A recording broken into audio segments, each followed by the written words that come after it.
Hello everyone, আসসালামু আলাইকুম সকলকে। তোমাদের সবাইকে আমাদের নতুন একটা অ্যাডমিশন কোয়েশ্চেন সলভ লেকচারে স্বাগত জানাচ্ছি। সো ভাইয়া, আমাদের রিসেন্টলি যে জগন্নাথ ভার্সিটির প্রশ্নটা হয়ে গেছে, পরীক্ষাটা হয়ে গেছে, হ্যাঁ, তার কেমিস্ট্রি পার্টটা নিয়ে আজকে মিলিয়ে আমরা আলোচনা করব। ওকে, সো আমি মনে করি যে কেমিস্ট্রি পার্টের প্রশ্নটা একদম ইজি হয়েছে, খুব একটা কিন্তু কঠিন এখানে হয় নাই। ওকে, তো আমরা দ্রুত সময়ের মধ্যে কিন্তু প্রশ্নগুলো সলভ করে ফেলতে পারবো ইনশাল্লাহ। তো চলো আমরা স্টার্ট করতে পারি। প্রথম প্রশ্নটা কি বলছে দেখো, নিচের কোনটি জারণ প্রক্রিয়া বোঝায়। ওকে, তো জারণ মানে কি বলতো? জারণ মানে হচ্ছে ইলেকট্রনের ছাড়ন, তাই না? ইলেকট্রনের ছাড়ন, এভাবে তুমি মনে রাখো। আবার জারণ মানে হচ্ছে জারণ মানে বারণ। ওকে, অক্সিডেশন নাম্বার বৃদ্ধি, বারণ মানে বৃদ্ধি। ওকে, তার মানে আমি দেখবো মেনলি কোথায় অক্সিডেশন নাম্বার বা জারণ মান বৃদ্ধি পেয়েছে। দেখো তো এখানে 2+ থেকে 0 হয়েছে, কমে গেছে, সো এটা বাদ। তারপর দেখো 0 থেকে 2+ হয়েছে, তাহলে এখানে বৃদ্ধি পাইছে। ওকে, তাহলে এটা কিন্তু উত্তর হচ্ছে। এখানেও কমে গেছে, এখানেও দেখো কমে গেছে, সো উত্তর হবে হচ্ছে অপশন বি। ওকে, এটা কিন্তু আমাদের উত্তর। চলো আমরা আগাই। আচ্ছা, ফ্রিয়ন 12 এটার সংকেত কি হবে? এখন দেখো এটা কিন্তু আমরা খুব সহজে 90s রুল দিয়ে সলভ করে ফেলতে পারি, রাইট? তো 90s রুলটা কিরকম ছিল? আমি যদি সংখ্যা থেকে সংকেত বের করতে চাই, তাহলে সেই সংখ্যার সাথে সুন্দর করে 90 যোগ করে দিতে হবে। ওকে, যোগ করলে আমি এখানে কত পাচ্ছি? 102। এখন এই 102 এর মধ্যে মনে রাখবো প্রথমটা হচ্ছে কার্বন সংখ্যা, সেকেন্ডটা হচ্ছে হাইড্রোজেন সংখ্যা, 3 নাম্বার হচ্ছে ফ্লোরিন সংখ্যা। হ্যাঁ, কফ দিয়ে মনে রাখতে পারো, কার্বন, হাইড্রোজেন, ফ্লোরিন। এবং কার্বনের বাকি হাতে কি বসবে? ক্লোরিন বসবে। ওকে, কার্বনের বাকি হাতে ক্লোরিন বসবে। বসায় দাও, একটা মাত্র কার্বন। ওকে, তাহলে এই কার্বনের 4টা হাত। ওকে, বুঝতে পারলাম। কোনো হাইড্রোজেন নাই, 2টা আছে ফ্লোরিন, রাইট? 2টা ফ্লোরিন বসায় দাও, এখানে একটা ফ্লোরিন আর এখানে ধরো একটা ফ্লোরিন। বাকি হাতে কি বসবে? ক্লোরিন বসবে। তাহলে আলটিমেটলি আমাদের সংকেতটা কি আসলো? CF2Cl2। ওকে, CF2Cl2, এই যে আমাদের উত্তর। ক্লিয়ার? চলো আগাই। NH4Cl যৌগের মধ্যে কত ধরনের বন্ধন উপস্থিত আছে? খেয়াল করে দেখো, NH4Cl এখানে আমি প্রথমে দেখতে পারতেছি কি আছে? আয়নিক বন্ধন আছে। হ্যাঁ, অ্যামোনিয়াম আয়ন আর হচ্ছে ক্লোরাইড আয়ন। এই যে অ্যামোনিয়াম আয়ন আমি বললাম, এই অ্যামোনিয়াম আয়নের মধ্যে আবার কি আছে একটু খেয়াল করো। এই অ্যামোনিয়াম আয়ন কিভাবে তৈরি হয়েছে? অ্যামোনিয়া অণুটা তার মুক্ত জোড়টা সুন্দর মতো একটা প্রোটনকে দিয়ে দিছিল, রাইট? এভাবে তৈরি হয়েছে। তাহলে এখানে কি আছে? আমাদের সন্নিবেশ বন্ধন আছে। আবার খেয়াল করে দেখো, এই যে আমাদের অ্যামোনিয়া অণু যেটা আমি বললাম, এই অ্যামোনিয়ার অণুর মধ্যে আবার কি আছে খেয়াল করো। নাইট্রোজেন আছে আর 3টা হাইড্রোজেন কিন্তু আছে, রাইট? এরকম ভাবে কিন্তু এই অণুটা আছে। তাহলে উপরে হচ্ছে আয়নিক বন্ধন, দেখো উপরে হচ্ছে এখানে আয়নিক বন্ধন, এখানে হচ্ছে আমাদের সন্নিবেশ সমযোজী বন্ধন বা কোঅর্ডিনেট বন্ধন, আর এখানে হচ্ছে আমাদের বিশুদ্ধ সমযোজী বন্ধন বা কোভ্যালেন্ট বন্ধন। তাহলে কয় ধরনের হলো বলতো? দেখো প্রশ্নটা কিন্তু কয়টা না, বুঝছে কি? কয় ধরনের, হাউ মেনি টাইপস, কয়টা হলো? 3টা। তাহলে উত্তর হচ্ছে আমাদের 3 ধরনের বন্ধন। চলো আগাই। আচ্ছা, নিচের কোন তড়িৎচুম্বকীয় রাশির ফ্রিকোয়েন্সি বেশি, তাই না? কম্পাঙ্ক কোথায় বেশি? যেখানে তরঙ্গ দৈর্ঘ্য কম সেখানে কম্পাঙ্ক বেশি, তাই না? আমরা কিভাবে মনে রাখছিলাম ছন্দটা বলো? মগারঞ্জন অতি দুষ্মন অবলাকে মারে রাতে। অবলাকে মারে রাতে। ওকে, এই ছন্দের যত আমি বাম থেকে ডানে যাব তত হচ্ছে তরঙ্গ দৈর্ঘ্য বাড়বে, এবং আমরা এটা অবশ্যই জানি প্লাঙ্কের সমীকরণ থেকে, তরঙ্গ দৈর্ঘ্য বাড়লে ফ্রিকোয়েন্সির মান কি করবে? কমে যাবে, তাই না? কারণ কি ফর্মুলা কি ছিল? E=hc/λ, তাই না? আমরা কি জানি? E=hc/λ। আবার c/λ কে কিন্তু আমরা নিউ বা এফ বলতে পারি, ফ্রিকোয়েন্সি। তাহলে ফ্রিকোয়েন্সি ইকুয়াল টু কি আসলো? c/λ। দেখো ফ্রিকোয়েন্সি ইকুয়াল টু কি আসবে? c/λ। তাহলে frequency is inversely proportional to lambda, ব্যস্তানুপাতিক। তাহলে ল্যামডা বাড়লে কিন্তু ফ্রিকোয়েন্সি কমে। আচ্ছা, এখন এই ছন্দের কোথায় কি? ম দিয়ে হচ্ছে মহাজাগতিক রশ্মি বা কসমিক ওয়েভ, গা দিয়ে হচ্ছে গামা রশ্মি, রঞ্জন দিয়ে হচ্ছে রঞ্জক রশ্মি বা এক্স রশ্মি, অতি দিয়ে হচ্ছে আমাদের অতিবেগুনি রশ্মি বা ইউভি, দুশ্মন দিয়ে হচ্ছে দৃশ্যমান বা ভিজিবল, অবলয় দিয়ে হচ্ছে অবলোহিত রশ্মি বা আইআর, মারি দিয়ে হচ্ছে আমাদের মাইক্রোওয়েভ, আর রাতে দিয়ে হচ্ছে রেডিও ওয়েভ, বা এটাকে আমরা টিবি ভাবে কিন্তু বলতে পারি। বলছে কি ফ্রিকোয়েন্সি কার বেশি, তার মানে আমি দেখবো কোথায় সবচেয়ে ডানে আছে। হ্যাঁ, এদের মধ্যে কোনটা সবচেয়ে ডানে আছে। দেখো সবার ডানে আছে হচ্ছে আমাদের রেডিও ওয়েভ, রাইট? সবার ডানে কিন্তু রেডিও ওয়েভ। এই যে ক্লিয়ার। চলো আমরা আগাই। 0.05 মোলার ঘনমাত্রা কোনো দ্রবণের পিএইচ এর মানটা কত আসবে? সো আমরা কিন্তু জানি পিএইচ এর ফর্মুলাটা কি ছিল, minus log of hydrogen ion. এখন বিষয়টা হচ্ছে এখানে কোন অ্যাসিডের কথা যে বলা হচ্ছে আমরা কিন্তু জানি না। যদি আমরা না জানি কোন অ্যাসিড, তাহলে আমি ধরে নিব যে অ্যাসিড এখানে দেওয়া হোক না কেন, এখানে বলাই অনেক কিন্তু অ্যাসিড, তাই না? তাহলে আমাদের ধরে নিতে হবে এটা হচ্ছে একটা অ্যাসিড। আমি পিএইচ এর মান দেখতে পারতেছি 7 থেকে কম। এখন আরো সমস্যা কি, কোন অ্যাসিড আমি জানিও না, তার মানে অ্যাসিড কতগুলো প্রোটন দিল সেটাও আমি জানি না। তো ধরলাম অ্যাসিডটা হচ্ছে HCl। যদি না বলা থাকে আমি এমন একটা অ্যাসিড চিন্তা করব যেখান থেকে শুধুমাত্র একটা করে প্রোটন যায়, শুধুমাত্র একটা করে প্রোটন যায়। ওকে, এই হচ্ছে বেসিক কথা। আচ্ছা, তাহলে একটা করে প্রোটন গেলে অ্যাসিডের ঘনমাত্রা হচ্ছে প্রোটনের ঘনমাত্রা, কোনো কিছু দিয়ে গুণ করার কোনো প্রয়োজন নাই। বুঝতে পারলাম তো? আচ্ছা, এখন আমি এই ভ্যালুটা কিভাবে বের করতে পারি? আমার হাতে তো ক্যালকুলেটর নাই। একটু চিন্তা করে দেখো তো ভাইয়া, এখানে দশমিকটা ঠিক কত ঘর আগে আছে? 2 ঘর আগে আছে না, রাইট? 1 ঘর 2 ঘর, 2 ঘর আগে আছে। তার জন্য আমি কি নিব? সামনে 2 বসায় নিব। বুঝতে পারছি? সামনে কত বসাবো? 2 বসাবো। আচ্ছা, খুব ভালো কথা। দেন নেগেটিভ বসায় হচ্ছে যে মানটা বাকি থাকলো 5, সেটা আমি বসাই দিব। ওকে, আচ্ছা এখন আমরা কি করব? লগ 5 এর ভ্যালু তো আমাকে জানতে হবে। তোমরা যারা ভাই ইউনিভার্সিটি অ্যাডমিশন নিছো তারা কিন্তু লগ 1 থেকে লগ 10 পর্যন্ত এই মানগুলো কিন্তু মুখস্থ করছো। হ্যাঁ, এটা অবশ্যই তোমাকে মুখস্থ রাখতে হবে এই ধরনের অঙ্কগুলো পারার জন্য। তো আমরা সেই মুখস্থ জ্ঞান থেকে দেখতে পারি আমাদের লগ 5 এর ভ্যালু আসে হচ্ছে 0.69। হ্যাঁ, এরকম একটা ভ্যালু আসে। ওকে, তো 2 থেকে যদি তুমি 0.69 বাদ দাও তাহলে কত আসবে বলো তো? এটা আসবে হচ্ছে 1.30 সামথিং। ওকে, 30 সামথিং আসে আর কি, 301 আসে। ঠিক আছে, দেখো তো এটা কোথায় আছে? 1.301, তাই না? একটা অ্যাডভাইস দেই, দেখো ভ্যালুগুলো যেহেতু অনেক কাছাকাছি আসছে, আমরা কিন্তু অনুমান করে বের করাটা আমাদের জন্য একটু টাফ হয়ে যায়, তাই না? তো এই ধরনের অঙ্কগুলো তোমরা স্কিপ করে যাবা। একদম লাস্টে এসে যখন তোমার কাছে টাইম থাকবে তখন তুমি অ্যাটেম্প্ট করবা। সামনে দেখি কি বলছে, যে এই যে আমাদের একটা আয়ন দেওয়া আছে, কেন্দ্রীয় পরমাণু মানে আয়রনের মধ্যে কি ধরনের সংকরায়ন আছে। যেহেতু আমরা দেখতেই পারতেছি থার্ড ব্র্যাকেট, মানে অবভিয়াসলি এটা হচ্ছে একটা জটিল আয়ন, তাই না? তো জটিল আয়নের সংকরায়নটা কিভাবে বের করা সম্ভব? তার যে সন্নিবেশ সংখ্যাটা আছে, যতগুলো লিগ্যান্ড আছে, সেইটাই হচ্ছে তার এইচ এর মান। তাহলে বলো এইচ এর মানটা কত আসবে? 6টা CN মাইনাস লিগ্যান্ড এখানে আছে, তার মানে নিশ্চয়ই 6, তাই না? তো এইচ এর মানের জন্য আমরা কি জানতাম? 2 হলে sp, 3 হলে sp2, তাই না? এইভাবে শিখছিলাম। 6 হলে সেই মানটা কি আসতে পারে? সেটা হইতে পারে হচ্ছে sp3d2, অথবা হইতে পারে সেটা d2sp3, তাই না? দেখো তো অপশনে কোনটা আছে? অপশনে দুইটাই আছে, দেখছো? অপশনে কিন্তু দুইটাই আছে। এখন আমি কোনটা দাগাবো ভাই, রাইট? এর জন্য আমাকে কি করতে হবে? পুরো ইলেকট্রন বিন্যাসটাকে, মানে এই জিনিসটাকে পুরোপুরি ফিগার আউট করে কিন্তু লিখতে হবে। আচ্ছা, খেয়াল করে দেখি, আমাদের এখানে CN হচ্ছে -1 করে, তাই না? কতগুলো আছে বলো তো? আছে কিন্তু 6টা। তাহলে টোটাল কত আসলো বলো? টোটাল আসলো হচ্ছে -6।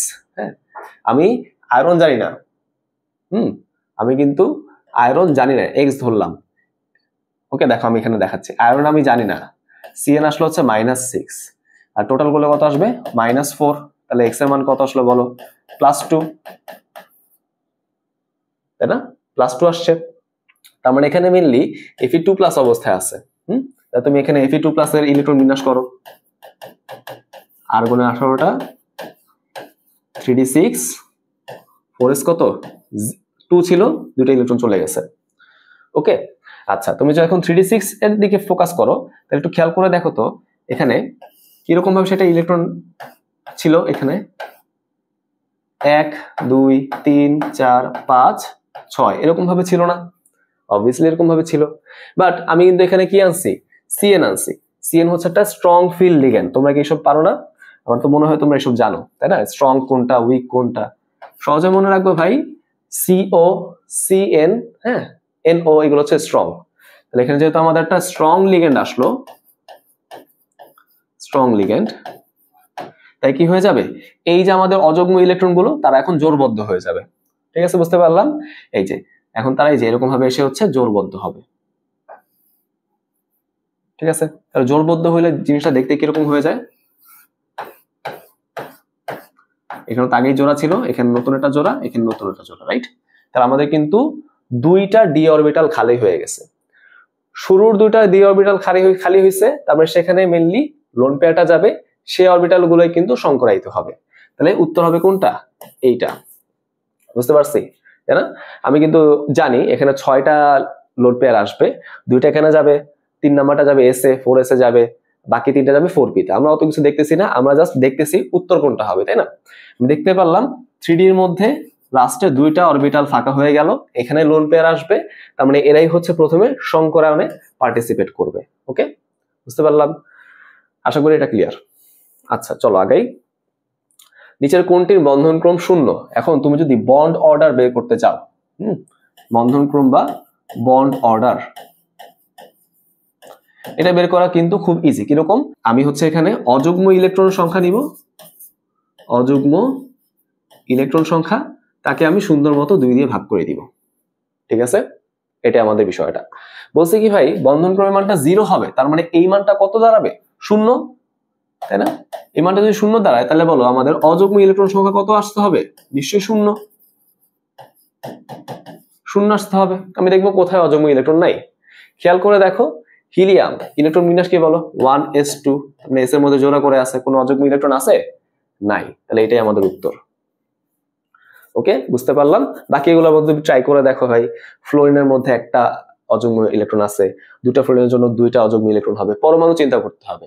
ওকে, নাইট্রোজেনের জন্য কিন্তু আমাদের 6টা হয়ে যায়, প্রত্যেকটা 3টা করে আছে, হাইড্রোজেন আছে, ফ্লোরিন আছে, সো আমাদের কিন্তু শুধুমাত্র হিলিয়াম 2 এটাই সঠিক উত্তর হবে। আচ্ছা গেল। নিচের কোনটি ক্লোরাইড আয়নের সাথে আইসো ইলেকট্রনিক? আইসো ইলেকট্রনিক মানে কি? যাদের ইলেকট্রন সংখ্যা হচ্ছে সমান থাকবে। হ্যাঁ, ইলেকট্রন সংখ্যা কি থাকবে? সমান সমান থাকবে। ক্লোরিনের নিচের ইলেকট্রন ছিল হচ্ছে 17টা, আমি আরো একটা এক্সট্রা ইলেকট্রন আনলাম, তাহলে 18টা হয়ে গেল। আমি দেখার চেষ্টা করি কোথায় হচ্ছে 18টা ইলেকট্রন আছে, দেখো একটু। সালফারে হচ্ছে 16টা ছিল, তাই না? তার মধ্যে আমি আবার 2টা আনছি, তো 18টা হয়ে গেছে। এখন আবেগের বসে এটা দাগাই দিব, তাই নাকি? বাকিগুলো একটু চেক করো। ফসফরাসে ছিল 15টা, আমি আরো 3টা আনছি, তাহলে 18টা। হ্যাঁ, পটাশিয়ামে ছিল 19টা, আমি একটা বের করে নিয়ে গেছি, তাহলে 18টা। উত্তর কি হবে? সবগুলো। তার মানে তুমি প্রথম অপশন দেখেই সঠিক উত্তর দাগাই দিচ্ছ, এই কাজটা কিন্তু করা যাবে না। তুমি বাকি অপশনগুলো একটু চেক করে দেখবা। হ্যাঁ, একদম সহজ একটা প্রশ্ন ছিল না? সবাই হচ্ছে আবেগের বসে এখানে প্রথম অপশনটা দাগায় দেয়, একদম নেগেটিভ হয়ে যায়। ওকে, আচ্ছা আসো এবার আমরা রিটেন প্রশ্নের দিকে আগাই। নাইট্রোজেন, হাইড্রোজেন, অ্যামোনিয়া উৎপাদন অধিক চাপে ত্বরান্বিত হয় কেন? অধিক চাপে বৃদ্ধি পায় কেন? লা সাথে লিওরের নীতি। হ্যাঁ, তাহলে এক বাক্য উত্তর কি হবে? লা সাথে লিয়ারের নীতি। আচ্ছা, আমি যদি এখানে রিঅ্যাকশনটা দেখতে চাই, অ্যামোনিয়া উৎপাদন হচ্ছে, তার মানে N2 প্লাস H2, এখান থেকে তৈরি হচ্ছে আমাদের 2NH3। আচ্ছা, এখানে তাহলে কত আসবে? হ্যাঁ, আমরা 2 আগে দিয়ে ফেলছি, তাই না? এখানে আসবে 3 হয়ে গেছে। আচ্ছা, এখন খেয়াল করে দেখো, এরা সবাই প্রথম শর্তটা কি ছিল? সবাইকে গ্যাসীয় হইতে হবে, তাই না? যেগুলা গ্যাস না সেগুলা বাদ। দেখো, নাইট্রোজেনের গ্যাস, হাইড্রোজেনের গ্যাস, অ্যামোনিয়া গ্যাস, কোনো ডাউট নাই। ঠিক আছে, তারপরে কি হইতে হবে? দুই দিকে আমাদের মোল সহগটা সমান সমান হইতে হবে, রাইট? এখানে দেখো 1 আছে, এখানে 3 আছে, যোগ করলে কত আসবে? 4, এখানে আছে কত? 2, তাহলে নিশ্চয়ই আমাদের সমান সমান আসলো না। যদি সমান সমান আসে, আচ্ছা কথাটা হয়তো ঠিকভাবে বলি নাই, সমান সমান যদি আসে তাহলে কিন্তু এখানে লা সাথে লিওরের নীতি প্রযোজ্য হবে না, আর যদি না আসে তখন প্রযোজ্য হবে, রাইট? তাহলে সমান সমান আসলো না, তাহলে অবশ্যই লা সাথে লিওরের নীতি হচ্ছে প্রযোজ্য হবে। খেয়াল করে দেখো, যেখানে এখানে আমরা কি করতেছি, যতই সামনের দিকে যাচ্ছে আমার মোল সংখ্যা কমতেছে, তাই না? আমি তো পাত্র পরিবর্তন করি নাই, তার মানে জায়গা সেম বাট মোল সংখ্যা বাড়লো। তাহলে বলতো জায়গা যদি সেম হয়, মোল সংখ্যা যদি বাড়ে, তাহলে ঘনমাত্রা কি হবে? ঘনমাত্রা ইকুয়াল টু N/V। আচ্ছা দেখো তো, আমরা এখানে পাত্রটা আয়তনটাকে ফিক্সড রাখছি, পাত্র তো পরিবর্তন করি নাই, তাই না? তাহলে এখানে যদি আমি মোল সংখ্যাকে কমায় ফেলি তাহলে ঘনমাত্রা কমবে, তাই না? আমাদের কমন সেন্স কি বলে? ঘনমাত্রা যদি কমে প্রেসারও কমবে, তাই না? প্রেসার কমবে না? অবশ্যই, প্রেসার তো কমে। ঘনমাত্রা কমা মানে মোল সংখ্যা কমা, মানে ঠেলাঠেলি করার মতো মানুষ নাই, তার মানে প্রেসারও কমবে। যতই তাহলে আমি সামনের দিকে যাব আমার প্রেসার কিন্তু কমবে। তাহলে চিন্তা করো, উল্টা দিকে কি হইলে কি আসবে? প্রেসার বাড়বে নিশ্চয়ই, রাইট? এখন বলছে কি, আমি যদি অধিক চাপ প্রয়োগ করি, হ্যাঁ, আমি যদি বাইরে থেকে চাপ বৃদ্ধি করে দিই, আমি হচ্ছে কি করলাম, বাইরে থেকে চাপ বৃদ্ধি করলাম, এখন বিক্রিয়া কি করবে, ভেতর থেকে চাপটাকে হ্রাস করতে চাইবে, তাই না? ভেতর থেকে কি করবে, চাপটাকে হ্রাস করতে চাইবে, তাই না? ওই যে নিয়ামকের ফলাফল প্রশমিত করতে হবে। এখন বলো তাহলে কিভাবে প্রশমিত হবে? সামনের দিকে বিক্রিয়া করে প্রশমিত হবে, তাই না? দেখতেই পারতেছি, আমি তো বাড়াইছিলাম, আমাকে কমাইতে হবে। কিভাবে করলে কমবে? এই বিক্রিয়াটা হলে কমবে, তাই না? এই সামনের দিকে বিক্রিয়াটা হইলে, সামনের দিকে বিক্রিয়া হওয়া মানে কি, এইগুলা ভেঙে গিয়ে এটা তৈরি হওয়া, অ্যামোনিয়া তৈরি হওয়া, রাইট? তাহলে যে অ্যামোনিয়া উৎপাদন কি হবে, ত্বরান্বিত হবে। ওকে, তাহলে এই যে বাংলা কিছু কথা সুন্দর মতো লিখে দিলে কিন্তু কাজ হয়ে যায়। বাইরে থেকে চাপ বাড়াইলে আমাদের লাসাতেলীয় নীতি অনুযায়ী কি হবে, আমাদের সম্মুখমুখী বিক্রিয়াটা বৃদ্ধি পাবে, যার ফলে সাম্যাবস্থা ডান দিকে চলে যায়। ওকে, বিষয়টা কি বুঝতে পারছি? আচ্ছা, তাহলে তো আমরা খুব ভালো কথা, খুব ভালোভাবে বুঝলাম। এবার আসলে হচ্ছে অফিসিয়ালি বা পরীক্ষা খাতা আমি কি লিখবো। এখানে অবশ্যই যদি চাপের প্রভাবটা বলে, বিক্রিয়া অনুপাত দিয়ে কিন্তু আমাকে ব্যাখ্যা করতে হবে, তাই না? বিক্রিয়া অনুপাত, বিক্রিয়া অনুপাতটা কি আসে, উৎপাদ বাই বিক্রিয়ক। তার মানে দেখো NH3 at a given time square divided by N2 into H2 given time cube। আচ্ছা ঠিক আছে, তাই না? সবগুলোকে মাথায় নিলাম, তোমরা এসব বের করতে পারো। তাহলে একটু চিন্তা করে দেখো, আমি বাইরে থেকে কি করলাম, চাপকে বৃদ্ধি করলাম, তাই না? তো বলো, চাপ যদি বৃদ্ধি পায় তাহলে ঘনমাত্রা কি করবে, বৃদ্ধি পাবে। দেখছো তো, সমানুপাতিক সম্পর্ক, বাড়লে বাড়বে, এরকম বিষয়টা। তাহলে আমাদের ঘনমাত্রা যদি বাড়ে, এইটাও বাড়বে, এইটাও বাড়বে, সবই কিন্তু বাড়বে, তাই না? রাইট, সবই বাড়বে। ধরলাম আমরা ঘনমাত্রা বাড়াই দ্বিগুণ করে ফেলছি, তাহলে এখানে আমাদের কি হয়ে যাবে, দ্বিগুণ হয়ে যাবে, মাথায় স্কোয়ার, এখানেও দ্বিগুণ, এখানেও কিন্তু আমাদের দ্বিগুণ, কিউব। তাহলে টেবিলটি কাটাকাটি করলে তোমার আসলে কত গুণ থাকলো একটু খেয়াল করো তো। এখানে থাকলো হচ্ছে 1/2 স্কোয়ার, মানে 4 গুণ। তার মানে কিউসির মান কিন্তু কমে গেছে, তাই না? কিউসির মান কিন্তু কমে গেল, কার থেকে কমে গেল, কেসি থেকে কমে গেল, তাই না? সাম্যাবস্থায় যে আমাদের অনুপাতটা আসে সেটা তো কেসি, রাইট? বাট এখানে আমি দেখতে পারলাম যদি আমি ঘনমাত্রা বাড়ায় ফেলি তাহলে কিন্তু এখানে কি হচ্ছে, অনুপাতটা কমে গেল, রাইট? তাহলে আমি বলতে পারি, এখান থেকে কি বলতে পারি, কিউসির মানটা কিন্তু কমে গেল, কার থেকে কমে গেল, কেসি থেকে কমে গেল, তাই না? তাহলে এখন কিউসি কি চাইবে, সে তো কেসির সমান বা কেসির সাথে সমতা বজায় রাখতে চাইবে, তাই না? বিক্রিয়াতে সবসময় সাম্যাবস্থা আসতে চায়। তাহলে আমি যদি কিউসি থেকে কেসিতে যাইতে চাই তখন আমাকে কি করতে হবে বলতো? এখন তাহলে আমাদের কি কাজ, কিউসির মানটাকে বাড়াইতে হবে, তাই না? যদি এটা করতে চাই, এটা তো আমাদের সমস্যা। দেখো খেয়াল করো, এটা তো আমাদের সমস্যা। এটা যদি আমি সমাধান করতে চাই তাহলে এখন আমাকে কি করতে হবে, আমাদের কিন্তু কিউসি কে বাড়াইতে হবে। বলো এখন কিউসি কিভাবে বাড়তে পারে, এই মানটা কিভাবে বাড়তে পারে? যদি আমি এইটাকে বাড়াই আর এগুলোকে যদি আমি কমাই ফেলি, হ্যাঁ, কিভাবে বাড়তে পারে বলতো? যদি আমি এই যে জিনিসটা, এটাকে যদি আমি বৃদ্ধি করি আর এগুলোকে যদি আমি হ্রাস করি, হ্যাঁ, তার মানে দেখো যদি আমি এইটাকে বাড়াই আর এইগুলোকে যদি আমি কমাই তাহলে বলো কোন বিক্রিয়াটা বাড়বে? নিশ্চয়ই সম্মুখমুখী বিক্রিয়া। তার মানে আমি বুঝতেই পারলাম যখন কিউসি কে বাড়াইতে হবে তখন আমাদের ফরওয়ার্ড রিঅ্যাকশনটা বেশি বেশি করতে হবে। ফরওয়ার্ড রিঅ্যাকশন কখন বেশি হয়? যখন সাম্যাবস্থা ডানে যায়। ওকে, যখন সাম্যাবস্থা কোথায় যায়? ডানে যায়। তাহলে এই, রাইট? আচ্ছা, তাহলে বলো যদি বসে কি ত্বরান্বিত হচ্ছে তাহলে আমাদের ফরওয়ার্ড রিঅ্যাকশনটা বৃদ্ধি প্রাপ্ত হচ্ছে। ঠিক আছে, আশা করি এটা আমরা বুঝতে পারলাম। চলো আগাই। নিচের জারণ বিজারণ বিক্রিয়াটি পরিপূর্ণ করো। খুব ভালো কথা, অম্লীয় মাধ্যম বলে দিছে, তাহলে এখানে রিঅ্যাকশনটার জন্য অম্লীয় মাধ্যম যেহেতু বলা, তাহলে এখানে কি আছে, নিশ্চয়ই আমাদের একটা H+ আছে না? H+ কিন্তু আছে। আসলে এবার আমরা জারণ অর্ধ বিক্রিয়া কি হয়, বিজারণ অর্ধ বিক্রিয়া কি হয় সবকিছু দেখার চেষ্টা করি। হ্যাঁ, দেখো এখানে কি হচ্ছে, ফেরাস থেকে ফেরিক হচ্ছে, মানে জারণ হচ্ছে। ওকে, খুব সিম্পল বিষয়, ফেরাস থেকে ফেরিক হচ্ছে। কত মোল ইলেকট্রন ছাড়লো? 1 মোল করে ইলেকট্রন ছাড়লো। বিজারণে কি হচ্ছে একটু খেয়াল করো তো, Cr272-, তাই না? ডাইক্রোমেট আয়ন, সে হচ্ছে ক্রোমিক ক্যাটায়নে কনভার্ট হচ্ছে। তাহলে Cr2O72-, সে হচ্ছে ইলেকট্রন নিবে, ইলেকট্রন নিয়ে কিসে কনভার্ট হবে? ক্রোমিক ক্যাটায়নে। কতগুলো আছে বলো তো? 2টা, তাহলে 2টা ক্যাটায়ন তৈরি হবে। ওকে, ভালো কথা। এখন আমাকে বলো এখানে ক্রোমিয়ামের জারণ মানটা কত? 7 × 14, 2 বাদ দাও 12, 2 দিয়ে ভাগ দাও 6। এখানে আমাদের ক্রোমিয়ামের জারণ মানটা হচ্ছে 6+। 6+ থেকে হলো 3+, তাহলে কত মোল ইলেকট্রনের আদান প্রদান হলো? এখানে তো মেনলি বিজারণ হচ্ছে, তাই না? ইলেকট্রন রিসিভ করবে, তাই না? ইলেকট্রন গ্রহণ করবে।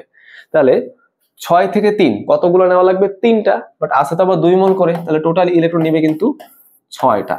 ঠিক আছে, টোটাল কয়টা নিবে? 6টা। খুব ভালো কথা। 7টা অক্সিজেন আছে, তাহলে কতগুলো পানি হবে? 7টা পানি। 7টা পানি আছে, তাহলে কতগুলো প্রোটন হবে? 7 দুগুণে 14টা প্রোটন, তাই না? আমি সবকিছু ব্যালেন্স করলাম। 6টা ইলেকট্রন আছে, 6টা ইলেকট্রন বানাইতে হবে, তাহলে 6 দিয়ে গুণ উপরে, রাইট? এইবার তুমি সুন্দর মতো যোগ করে দাও। হ্যাঁ, যোগ করে দিলে আমাদের কেল্লাফতে। দেখো এখানে কি আসলো তাহলে? 6 Fe2+, এখানে কি আসলো? Cr2O7 2 মাইনাস, ইলেকট্রন ইলেকট্রন বাদ দেওয়ার জন্য কিন্তু আমরা কাহিনীগুলো করছি। 14টা প্রোটন, এখানে কি আসলো? 6 Fe3+, এখানে কি আসলো? 2 Cr3+, এবং 7টা পানি, রাইট? এটাই হ্যাঁ, এটাই মেনলি আমাদের ব্যাখ্যা করতে হবে। আমাকে কিন্তু আর দর্শকায়ন বসানোর কোনো প্রয়োজন নাই, প্রশ্নে কিন্তু দর্শকায়নের কোনো উল্লেখ নাই। ঠিক আছে, চলো আগে দেখো এখানে কি বলছে? 25.6 গ্রাম ইউরিয়ায় কতটি হাইড্রোজেন পরমাণু আছে নির্ণয় করো। ইউরিয়া সংকেত কি বলো? NH2CO NH2, তাই না? এখন এটার মোলার ভরটা কত আসবে একটু চিন্তা করো তো। আমাদের তো ক্যালকুলেটর নাই, তাই না? তাহলে আমরা হচ্ছে একটা এস্টিমেটেড মানি বের করতে পারবো। এক্ষেত্রে না, মানে অঙ্কের উত্তরের ক্ষেত্রে। আচ্ছা দেখো, 7 দুগুণে 14, 14 দুগুণে 28, তাই না? তারপর কার্বন হচ্ছে 12, অক্সিজেন হচ্ছে 16, আর 4টা হাইড্রোজেন, সো 4। আচ্ছা, এত গ্রাম আসবে আর কি, দেখার চেষ্টা করি কত আসে। 28 আর 12 হচ্ছে 40, 40 আর 20 হবে কত? 60, এটা হচ্ছে 60 গ্রাম আসলো। ওকে, খুব ভালো কথা। এখন বলছে কি এটা হচ্ছে সেই ডাব্লিউ, তাই না? প্রদত্ত ভর। কতটি হাইড্রোজেন পরমাণু মানে এখানে আমাদের হিসাব করতে হবে। আচ্ছা ঠিক আছে, সমস্যা নেই। তো প্রথমে আমরা কি করব? এই নমুনার মধ্যে কতগুলো ইউরিয়া অণু আছে সেটা আমরা বের করে দেখার চেষ্টা করি, তাই না? আমাদের ফর্মুলা কি? N = W/M, which is equal to N/Na। এটা তো আমাদের ফর্মুলা, তাই না? আমি এখানে N বের করব। এই Nটা কি আসবে বলতো?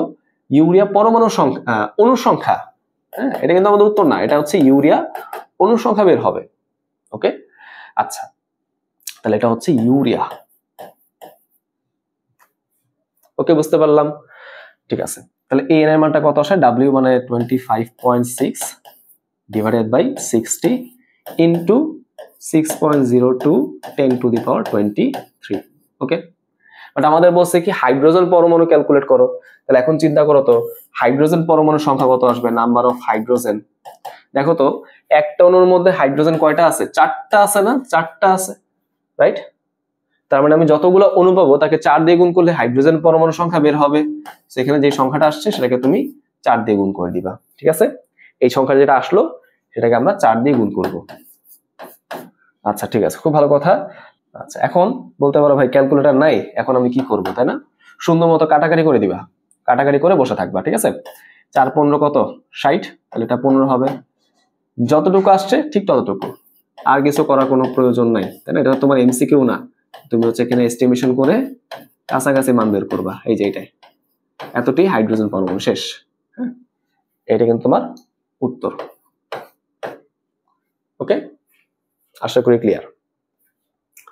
পানি এবং অ্যামোনিয়ার মধ্যে অধিক পোলার কোনটি? কারণ সহ ব্যাখ্যা করো। দেখো তো, অধিক পোলার কেমনে বের করে? নিশ্চয়ই পোলারিটি দিয়ে বের করে, তাই না? Polarity, polarity. আচ্ছা, পোলারিটি কিভাবে বের করে বলতো? তড়িৎ ঋণাত্মকতা, ইলেকট্রোনেগেটিভিটি, এটা পার্থক্য থেকে নির্ণয় করা হয়, তাই না? আচ্ছা, এখন খেয়াল করে দেখো, পানির সংকেত থেকে এরকম H2O, তাই না? তাহলে এখানে দেখো তো, হাইড্রোজেনের তড়িৎ ঋণাত্মকতা কত? 2.1। অক্সিজেনের কত মনে আছে? আমি এভাবে মনে রাখতাম, ফ্লোরিন হচ্ছে 4, তাই তো? Fluorine, floor. তার আগে কি আছে বলতো? অক্সিজেন, সেখান থেকে 0.5 কম, মানে 3.5। ওকে, 3.5। তাহলে বলো এখানে ডিফারেন্সটা কত আসলো?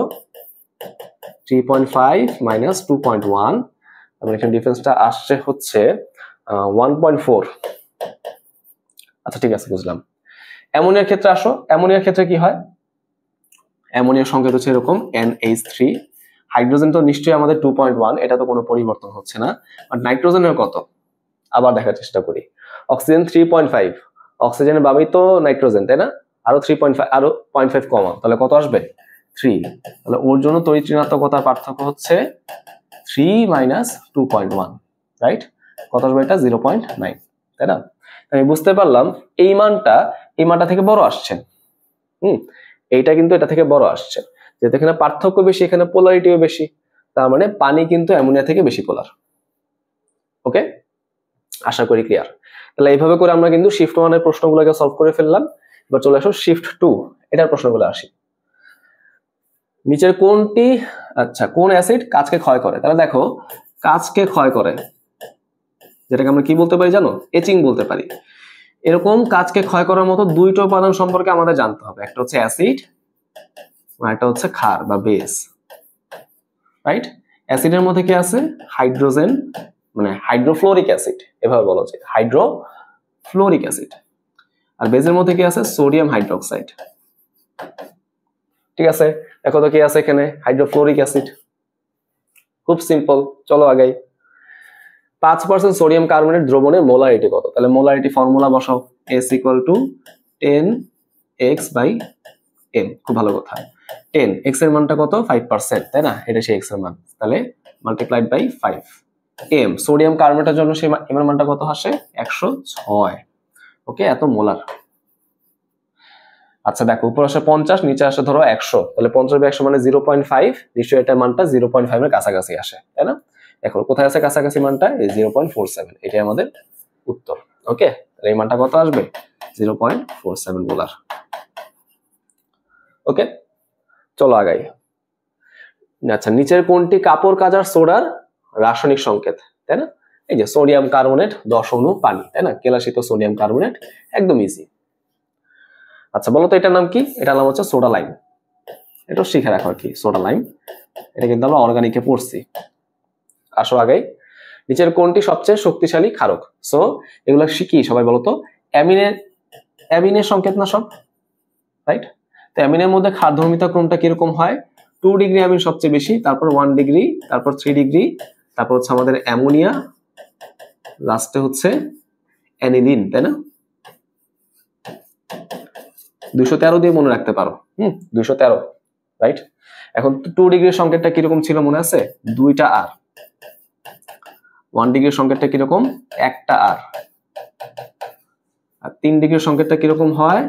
3টা আর, রাইট? তাহলে উত্তর কি হবে? এইটা সবচেয়ে বেশি বলছে।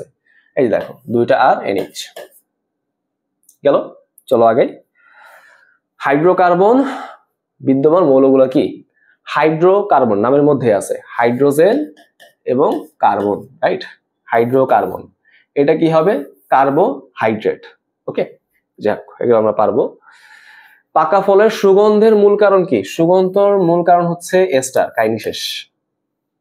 ওকে, এস্টারের জন্য মেইনলি সুগন্ধযুক্ত হয়, ঠিক আছে? পাকা আম বলো, পাকা কমলা বলো, পাকা কাঁঠাল বলো, তাই না? বিভিন্ন রকমের অ্যাসিটেট এখানে থাকে। ওকে, আচ্ছা, সমস্যা নেই। নিচের কোনটি প্রাইমারি স্ট্যান্ডার্ড পদার্থ? আমরা কিন্তু পড়ছিলাম মেইনলি যদি কার্বন পাই, কার্বনিক অ্যাসিড বাদে, আর যদি ক্রোমিয়াম পাই তাহলে সেটা প্রাইমারি স্ট্যান্ডার্ড পদার্থ হয়। দেখো কোথায় আছে? যে এখানে আছে ক্রোমিয়াম, তাহলে এটাই উত্তর, পটাশিয়াম ডাইক্রোমেট। নিচের কোনটি খাদ্যদ্রব্য পচনের অন্যতম সহায়ক? অক্সিজেন। কেন? কারণ অক্সিজেন দিয়ে খাবারটা কি হইতে পারে? জারিত হয়ে যেতে পারে, জারণ হয়ে যেতে পারে। কোন খাদ্যবস্তু জারণ মানে সেই খাবারটা কি হয়ে গেছে? পচে গেছে। ওকে, আচ্ছা ঠিক আছে, খুব ভালো কথা। আগাই, রিটেন প্রশ্ন দেখি। ওয়ালডেন ইনভার্সন কি?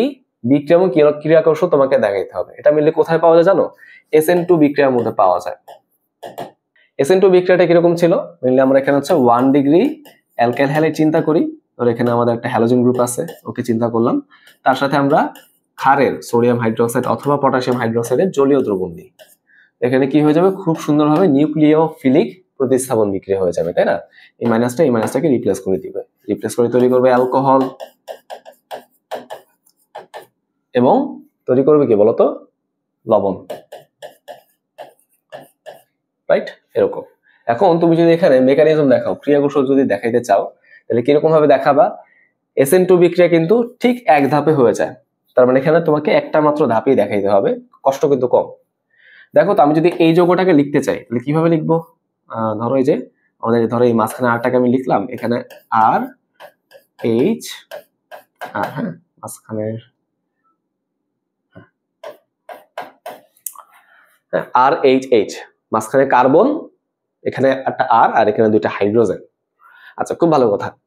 এবার তুমি একটু খেয়াল করে দেখো তো, যেখানে হ্যালোজেনটা কোন দিকে আছে। ধরো এখানে হ্যালোজেনটা আছে এই দিকে, তাই না? তাহলে আমাদের যে এখানে যে নিউক্লিওফাইলটা আছে না, OH মাইনাস, এই OH মাইনাস কোন দিক দিয়ে আক্রমণ করবে জানো? ঠিক তার অপোজিট দিক থেকে আক্রমণ করবে। বুঝতে পারলাম? আচ্ছা, খুব ভালো কথা। এবার আসো, যদি রিয়াকশনটা হইতে থাকে তখন কি হয়, এই OH প্রান্তটা কার্বনের সাথে ধীরে ধীরে যুক্ত হইতে থাকে, কার্বনের সাথে সেটা ধীরে ধীরে এরকম ভাবে যুক্ত হইতে থাকে, আর এই হ্যালোজেন প্রান্তটা কার্বন থেকে ধীরে ধীরে সরে যেতে থাকে। বুঝতে পারলাম? এই যে মধ্যবর্তী একটা জটিল অবস্থা তৈরি হয়ে যায়। আচ্ছা, ঠিক আছে। সো এই অবস্থায় কি হয়ে যায়? এই অবস্থায় একটু খেয়াল করে দেখো, এটা আমাদের মধ্যবর্তী আমাদের জটিল অবস্থা। এটা কিন্তু কোনো সমস্যা না, ঠিক আছে? এটা গেল এরকম, বুঝলাম। সমস্যাটা কোথায়? সমস্যাটা হচ্ছে যখন এই বিক্রিয়াটা কমপ্লিট হয়ে যায়, যখন এটা পুরোপুরি এখানে যুক্ত হয়ে যায়, এটা যখন পুরোপুরি এখান থেকে বের হয়ে যায়, তখন কি হয়ে যাবে? তখন যৌগটা দেখতে অনেকটা এরকম হয়ে যায়। তখন যৌগটা দেখতে অনেকটা এরকম হয়ে যায়। এখানে যৌগটা যদি এরকম ভাবে থাকে, তার চেহারা হয়ে যাবে অনেকটা এরকম। বুঝতে পারছো? যৌগটা যদি এরকম ভাবে থাকে, চেহারাটা হয়ে যাবে কি এরকম। দেখছো? তাহলে ওএইচটা এখানে থাকলে সেটা চলে যাবে ডান দিকে। তাহলে আকু একটু ডান দিকে, তাহলে এই যে কার্বন, এখানে OH টা চলে আসলো। তাহলে এই গ্রুপগুলো কিরকম হবে দেখো, আর চলে যাবে এখানে, তাই না? হাইড্রোজেন চলে আসবে এখানে, রাইট? বসাই দাও তাহলে আর হাইড্রোজেন, আর এখানে একটা হাইড্রোজেন, তাই না? এইগুলো হচ্ছে আমাদের বিষয়টা, হ্যালোজেনটা বের হয়ে গেছে, তাই না? তার মানে বুঝতে পারলাম এই অবস্থান্তর অবস্থায়, এই সক্রিয়কৃত জটিল অবস্থায় কি হয়ে যায়, এমন একটা শক্তির উদ্ভব হয় যার ফলে এই কার্বন এবং তার সাথে যুক্ত অপর গ্রুপগুলো হচ্ছে উল্টানো ছাতার মতো, উল্টানো ছাতার মতো 180 ডিগ্রি কোণে ঘুরে যায়, 180 ডিগ্রি কোণে রোটেট করে।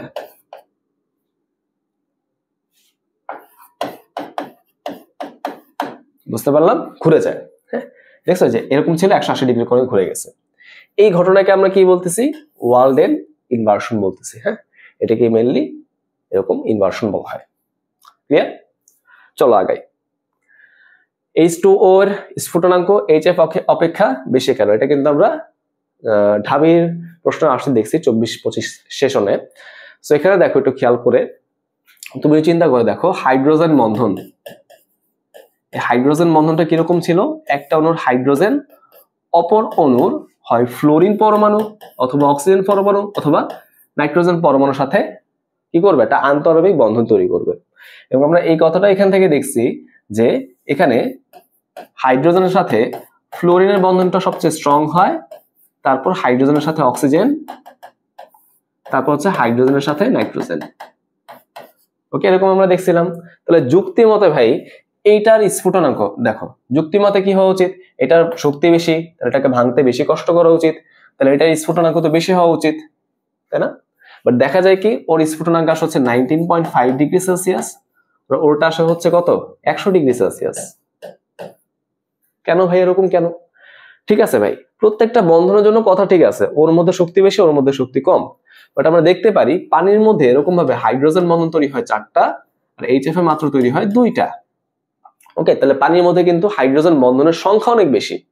বন্ধন দুর্বল, ঠিক আছে, ওকে, বাট সংখ্যা কিন্তু অনেক বেশি। এজন্য ওকে ভাঙতে আমাদের বেশি টাইম নিতে হবে, বেশি কষ্ট করতে হবে, তাই তার স্ফুটনাঙ্কটা কিন্তু কি হয়ে যায়? বেশি হয়ে যায়। ক্লিয়ার? আশা করি এটা আমাদের ক্লিয়ার হলো। ওকে, ঠিক আছে। এবার দেখা যাক এই প্রশ্নটা, বিওডি এবং সিওডি বলতে কি বোঝায়? আসো দেখি। বিওডি মানে কি? বিওডি মানে হচ্ছে বায়োকেমিক্যাল অক্সিজেন ডিমান্ড, অনেক বই লেখা আছে বায়োলজিক্যাল অক্সিজেন ডিমান্ড। হ্যাঁ, কোনো সমস্যা নাই।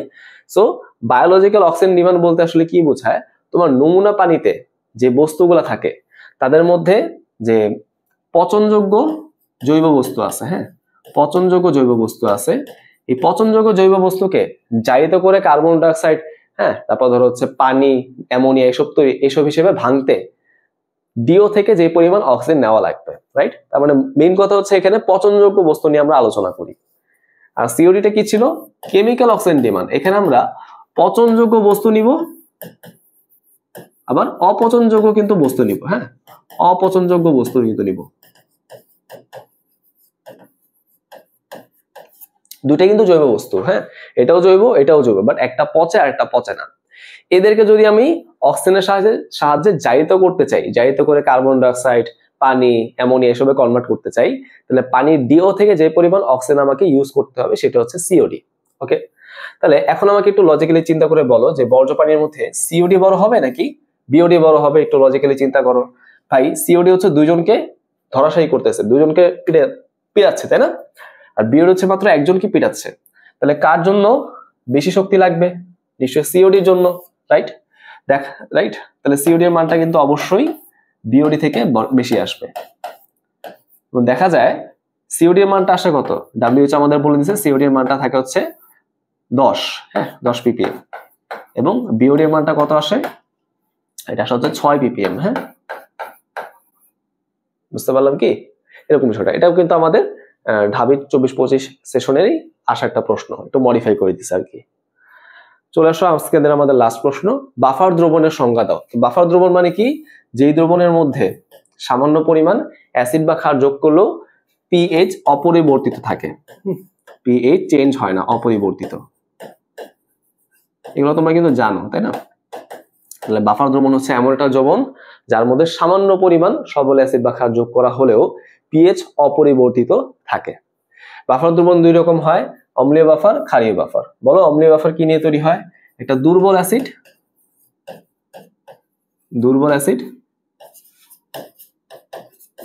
এবং তার অনুবন্ধী ক্ষার, এবং তার অনুবন্ধী ক্ষারক, বা বলা যেতে পারে কি তার লবণ বা অ্যাসিডের লবণ। দুটো কিন্তু সেম জিনিসই বোঝায়। আমরা তো এত বিস্তারিত আলোচনা করতেছি না আর কি। ক্রিয়া কৌশল দেখাইতে বলছে, তাহলে আসো আমরা একটা এক্সাম্পল নিয়ে বোঝার চেষ্টা করি। CH3COOH, দুর্বল অ্যাসিড সামান্য পরিমাণ থাকবে। ওকে, CH3COO-, এখানে আসলো কি H+। আর কি ওর লবণ মানে কি চিন্তা করে দেখো। লবণ হচ্ছে ধরো ক্ষারের সাথে বিক্রিয়া দেওয়া হচ্ছে সোডিয়াম হাইড্রোক্সাইড, তাহলে এরকম সোডিয়াম অ্যাসিডের তৈরি হবে, তাই না? এটাই তো অলরেডি আয়নিত অবস্থায় থাকে, তাই না? লবণ তো আয়নিতই থাকবে, ওর তো আর কষ্ট করে আয়নিত হওয়া লাগবে না, তাই না? বিষয়টা তো এরকম। আচ্ছা খেয়াল করো, তুমি ধরো এই দ্রবণের মধ্যে বাইরে থেকে কি করছো? তীব্র ক্ষার যোগ করছো। হ্যাঁ, তুমি ধরো NaOH যোগ করছো, বা ধরো হচ্ছে ম্যাগনেসিয়াম হাইড্রোক্সাইড যোগ করছো, সেখান থেকে OH- আসবে। এই OH- কি করবে? সুন্দর মতো প্রোটনকে ধরবে, প্রোটনকে ধরে এখানে পানি তৈরি করে ফেলবে, ঠিক আছে? পানি তৈরি করে ফেলবে। তাহলে আমার কিন্তু OH- এর প্রভাব থাকলো না, সে হচ্ছে লিটমাস নিরপেক্ষ পানি তৈরি করে ফেললো। তাহলে আগের পিএইচ যা এখন পিএইচ নিশ্চয়ই তাই থাকবে, ওর কিন্তু প্রভাব পড়লো না। খুব ভালো কথা। ওকে, তাহলে খেয়াল করে দেখো। ঠিক আছে, আমি সবকিছুই বুঝতে পারলাম। এখন সমস্যা কিন্তু সমাধান এখনো হয় নাই, বুঝছো?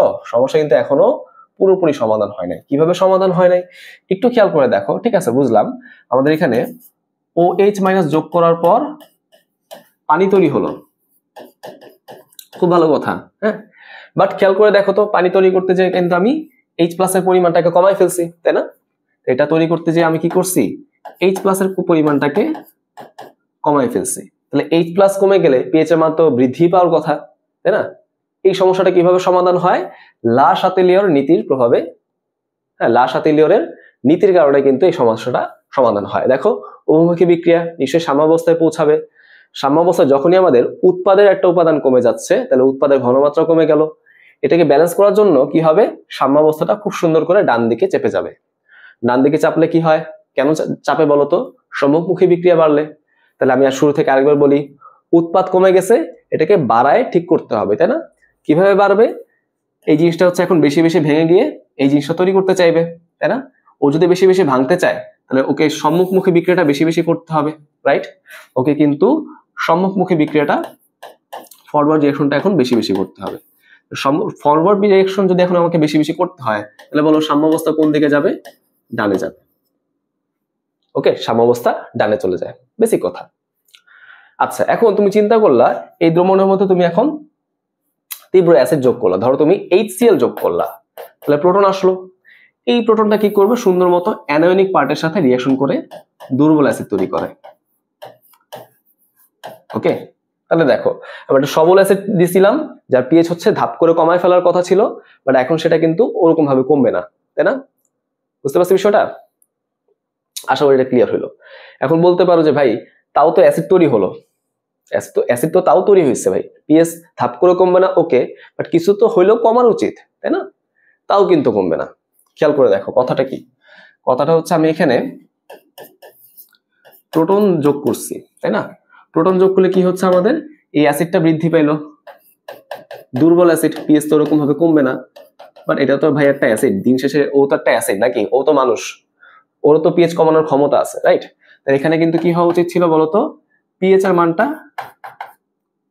বেড়ে যাওয়ার কথা ছিল, রাইট? এখানে কিন্তু পিএইচ এর মানটা বেড়ে যাওয়ার কথা ছিল, এখানে কমে যাওয়ার কথা ছিল, এখানে বেড়ে যাওয়ার কথা আছে। কিন্তু খেয়াল করে দেখো এই যে যৌগটা, এটা আসলে এই যৌগটাই, তাই না? বলো এখন এই যৌগটা নিশ্চয়ই সাম্যাবস্থায় আছে, সাম্যাবস্থায় লাসা তেলীয় নীতি প্রযোজ্য হবে। তাহলে যখনই এটার পরিমাণ বেড়ে যাবে, বিক্রিয়া কি করবে, এই বৃদ্ধি পাওয়া পরিমাণটাকে কমায় ফেলতে চাইবে, তাই না? এখন আমি কিভাবে এই বেশি পরিমাণটাকে কমায় ফেলতে পারি, বেশি বেশি বিয়োজন করে, বেশি বেশি ভেঙে দিয়ে। তাহলে এই বেশি পরিমাণটা এখন ভেঙে গিয়ে এইগুলাতে কনভার্ট হইতে চাইবে, তার মানে এই ক্ষেত্রেও কিন্তু আমাদের কি হয়, ফরওয়ার্ড রিঅ্যাকশনটা বৃদ্ধি পায়, তাই না? তাহলে এইখানেও কিন্তু কি হচ্ছে, আমাদের ফরওয়ার্ড রিঅ্যাকশনটাই কিন্তু বৃদ্ধি পায়, এই ক্ষেত্রেও কিন্তু সাম্যাবস্থা ডানে যায়। মনে হচ্ছিল কি উল্টা উল্টা হওয়া উচিত ছিল, তাই না? বাট খেয়াল করে দেখো, উপরের বিক্রিয়ায় উৎপাদ কমে যায়, নিচের বিক্রিয়া বিক্রিয়ক বেড়ে যায়, দুটার জন্য কিন্তু আলটিমেটলি সেম রেজাল্টই আসে। তাহলে এই ছিল আমাদের আজকের প্রশ্নগুলো, আশা করি তোমরা বুঝতে পারছো। কোনো ডাউট থাকলে অবশ্যই আমাকে বলবা, ইনশাল্লাহ আমরা সামনে যে ভর্তি পরীক্ষাগুলো হচ্ছে সেগুলো কোশ্চেন সলভ নিয়ে আবার হাজির হব। ততদিন সবাই ভালো থাকো, আসসালামু আলাইকুম।